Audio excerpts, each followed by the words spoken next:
Hello, welcome. So today I'm going to be talking about the power of archetypes through your own life and how you can use them from also a human design and a gene keys perspective.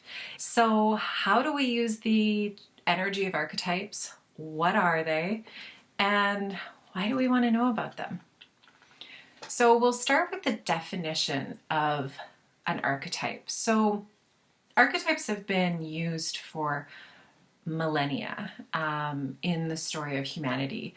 You can see archetypes through the stories of ancient myths, the first people on our planet on different continents. They used the archetypal story to transmit wisdom down through their generations. We see archetypes in astrology, in the I Ching, in tarot, the Enneagram, the stories about Greek gods and goddesses, Roman gods and goddesses, Celtic wisdom. This all is derived from the power of archetypes. And they really play an integral role in how people understand each other as well as themselves. So archetypes help us understand our interaction with the environment as well as what's happening inside. And what they are is they're really just, at the energetic sense, they're really just patterns that create a connection to ourselves and others across time and place. It's like with archetypes, time and location don't really matter.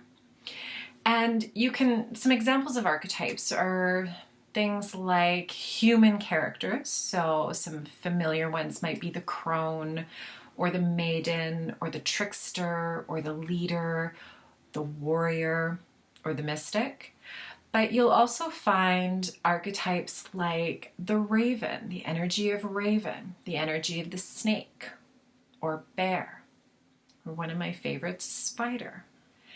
And then also you can get archetypal energy from symbols like the yin and the yang, the star, the chakra system, and Hindu mythology, stories, even in a yoga practice, right? We stand in warrior, right? There's an energetic embodiment of that archetype when we practice that posture.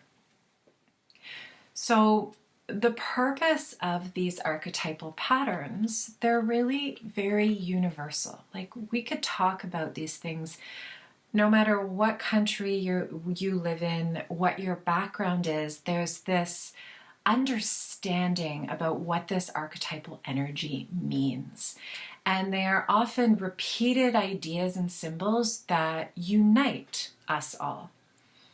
And what's really beautiful about these is that we often focus on things that make us different from one another. It's how we form our own unique identity, right? It's like, I'm different. I have blonde hair. That person has brown hair. That has created, on a very simplistic level, a difference between me and someone else.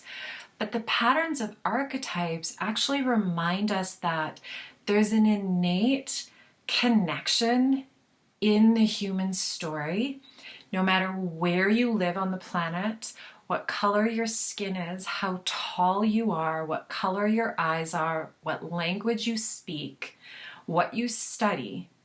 No matter about any of those things, this archetypal energy forms a connection and where we get to see sameness, where we can see, oh yeah, that energy exists in me too, right? For example, let's use the maiden, right? So that's this young archetypal energy of learning, perhaps hope, perhaps joy. On the detrimental side or the shadow side, it can be maybe selfish and self-focused, perhaps wanting to be rescued, right? And so this we would have all through the world. And many of these archetypes, right, they're agreed upon. So in tarot, right, most people, well, that I know, would have an idea, whether they're familiar with tarot or not. They understand kind of what the Fool is. They understand the idea of the Tower or death, right? And then in psychology, there's an agreed upon energy about these archetypes in the psychology world. And on the other side of things, you can also have your own personal archetypes. Now, this is where things get really interesting to me. And this is how my own journey started with them, is that I've always been a real dreamer, meaning when I'm sleeping, I have very vivid dreams, sometimes prophetic dreams, and often I get messages in my dreams that help me in my waking life. And so I remember studying a lot of dream dictionaries when I was younger. And I remember going like, a lot of the definitions in these dictionaries didn't resonate with me. They just didn't make sense to me because that's not how the image of, let's say, a spider was represented to me in the dream. And so I began tapping into my own ability of asking myself, okay, well, what does spider mean to me? And so spider means to me creation. It means to me, like on the positive aspect, it means creation. It means the ability to weave dreams. It's a dream worker. And then on the detrimental side of spider, it can be kind of like not dangerous, but what's the word I want to use? There's an eeriness about them. You're not really ever sure what they're going to do. And so I would think of my own description, my own sense of a spider, and then I would think of the dream and go, okay, what was happening in the dream? Well, the spider was really beautiful. It had a beautiful web. I felt hopeful when I saw that spider. It was weaving this beautiful world, right? So then I would link those two together. Well, that's the archetype of the creator, of creating something out of nothing. And so there's that energy being transmitted to me in my dreams of creation energy, like remember your power. And so this can work as well with your connection to the natural world. And we see our First Nations here in Canada do this in their teachings. We see this in Celtic medicine work, shamanism, where you connect with the natural world, whether it's an animal or the trees or the way the landscape moves, and you get your own felt sense of that energy, and then you translate it for yourself, right? And so I really love this idea of our own personal archetype, because while we're connected to the whole, we also have our own personal interpretations. So it's always kind of both. And this energy, this archetypal energy it's this gift from the divine, right? We live in this very dense reality, where everything moves very slowly at times, can be perceived that way.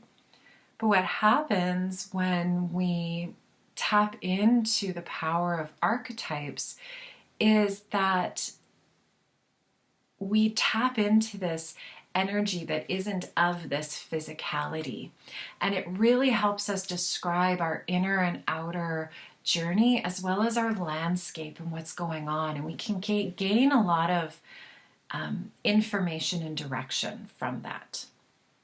So why would we want to work with them? Why would you want to work with archetypal energy? So we'll go back to this idea of us humans, right, living in this very dense reality. we are full of emotions and full of stories. This is really what makes us human. We're storytellers at heart, and we have this connection to these emotions that really help us create through story. It's really a fundamental part of who we are. And through storytelling, we classify and label everything, right? I remember being in, when I was in forestry school, I remember learning how to classify the biogeoclimatic systems of British Columbia based on soil type, climate, rainfall, and then the trees and the shrubs, right? We classify everything. And we do that ourselves as well, right? Without realizing it, we categorize everything without much conscious thought. Like, I have this mug, this is now my new favorite mug, right? It's my favorite mug. I've categorized it in comparison to the other mugs in my cupboard. And so because we are such storytellers, and because those stories are so connected to our emotions, our stories actually create. They create our reality. They create the experiences that we have, and thus we are creators. And so if you, for example, if you tell yourself a story about yourself over and over and over again, you will eventually believe it. For example, this happens to, I would say, most of us, if not all of us, as children. When we experience something that is painful, something that cuts us off from the truth of our divine connection, for example, our mom or dad or parents putting us in a room to cry instead of being in connection from us, that can cause this wounding in our psyche. That wounding, while it's an emotional response, also has a story related to it. We begin to tell ourselves a story, which can be, my emotions are too much, I should keep my tears to myself, big boys don't cry, right? And so then we start as children to create these stories inside, and then those stories become a reality. We move into teenage years, adult years, and we still keep our emotions to ourselves. We don't cry in front of other people. We believe our emotions are too much. So along with those stories we tell and the beliefs that we hold about those stories, plus our physical reality and our nervous system experience, we then create the life we're now living, right? I've created this life that I am now living based on my experience as a child and the beliefs that I created out of that experience and the experience that I had in my nervous system and my emotion and my emotional body at the time. And now I am actively choosing to change my story because I no longer want to believe that my emotions are too much, that I need to remain hidden, right? So this is the power of stories. And so when we intentionally use archetypes, we empower ourselves with the stories that we tell. So if I want to, for example, in the tarot deck, there is the Queen of Hearts, right? She's very regal, but she's also very open, and she's very loving, but she's powerful and she's strong, and she exudes love and compassion wherever she goes, but she doesn't allow herself to be taken advantage of, right? And so if I want to tap in, if I think of the Queen of Hearts and I go, I want to embody that, right? Where I can tap into my compassion and love, but at the same time, I don't get taken advantage of.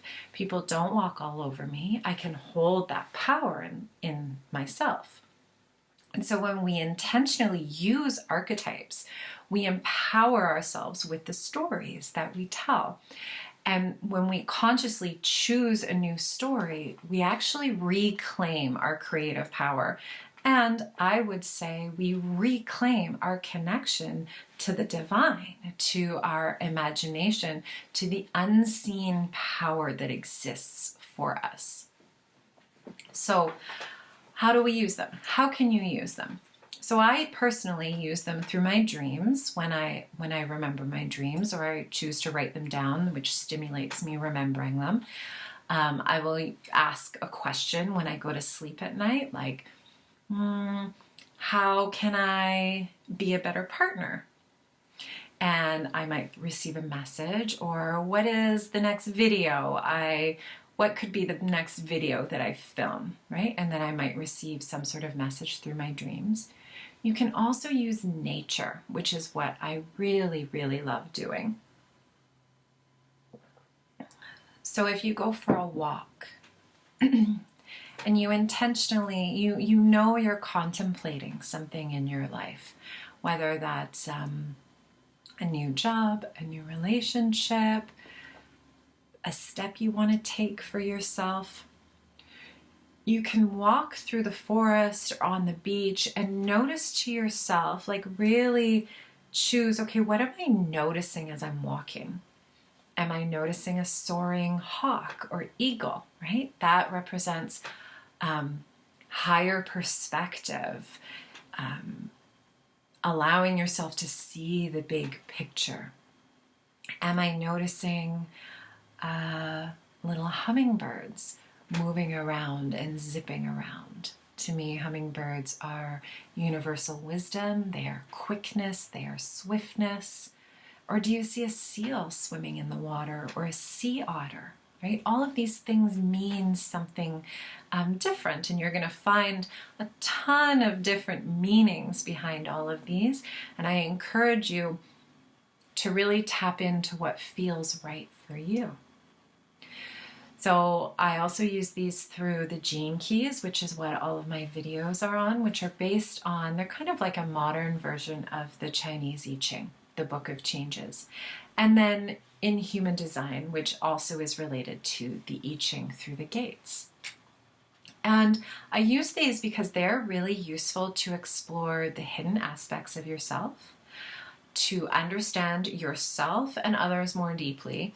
And you, through doing this, you really develop an inherent connection to others, animals, the earth, and you start to feel like you're a part of the world instead of separate from the world. So this is a big piece in our human condition, is that while we are wired to connect, there is also at the same time this desire and need to be an individual. So this in itself creates this immediate conundrum in the human experience, right? Where it's like we have in our nervous system, in our hearts, in our souls, to be one, to be connected to another.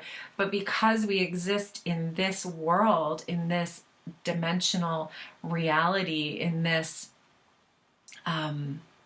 dimensional reality, we also are unique and individual.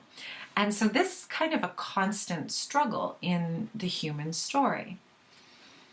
And when we use the archetypal energies, we start to be able to feel both more easily. You can feel individual, and then you can feel like you're a part of the world, a part of the whole.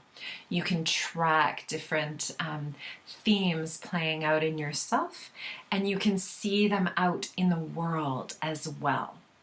And that also really helps us know that we're not alone, right? We're going about this crazy, wild journey with other people. We just may not talk about it all the time. And when we use archetypal energies, we actually tap into universal wisdom that's available to you to support you through your personal trials, your personal celebrations, and the different seasons of life. So my two favorite ones that I use regularly in archetypal energies are the gene keys in human design and how it relates to the astrological wheel as they turn. So as I mentioned, the gene keys in human design have at their core the ancient wisdom of the I Ching, the book of changes. And when we look at the gene keys and the gates in human design, there are these ancient archetypes that are involved and interconnected with all of them.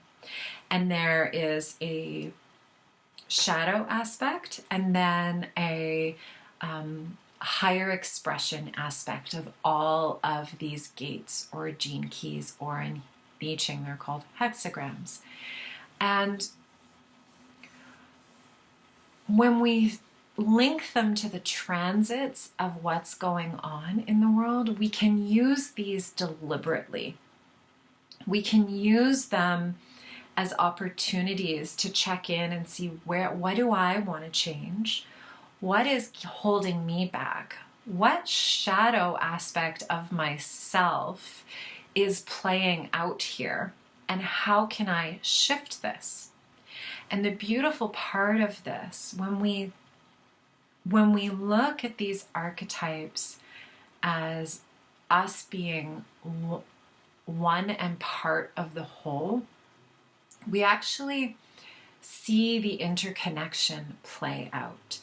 And when you yourself choose to change and integrate a shadow aspect of yourself, to turn towards it, to embrace it, to be like, okay, this is something that's holding me back, you actually propel the evolution of humanity. You actually tap in and you spread that inherent wisdom energetically through your community, your friends, and also to around the world, which propels our evolution into one of abundance for all of humanity. Now that's kind of a big thing to say, right? But that's actually the truth of our power, right? In the individual, there is such tremendous power. And when we can tap into something that is beyond this physical, right? And when we use something that is so inherently natural to us, which is stories and feelings. Think of a child. A child is always imagining, and a child is a big bundle of emotions, right? When we tap into these two energies that are so inherent to us in these human bodies, we tap into our divine power. We become the creators of our life, and we get to influence the life of ourselves, the life of others, and the life of the world and the evolutionary track that we are on. And so going forward, I will be sharing the energies of the gates and the gene keys as we transit them. And so the gene keys and the I Ching and the gates in human design relate to the transits of the sun and the planets.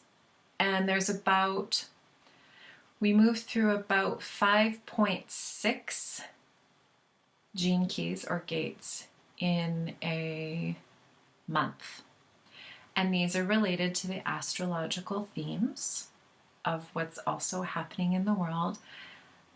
But from my perspective, and me personally, it gives us more of a subtle nuance as to what's going on for us on a grander scale.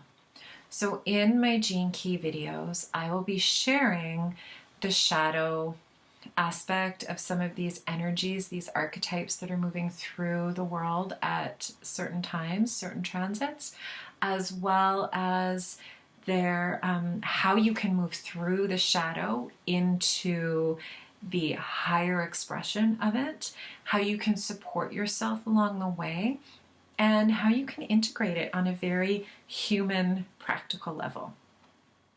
So if you have any questions, I really hope that helped. I know that's a lot of information. If you have any questions, please drop them below. I would also love to hear if you have any archetypes that really jump out to you that you love to work with, whether it's tarot cards or oracle decks, or you're really connected to the nature or flowers or trees. I would love to hear that. If you do like this video, I would really appreciate it if you could like or subscribe to my channel. That helps me out a lot. And I really appreciate you watching. Thank you so much.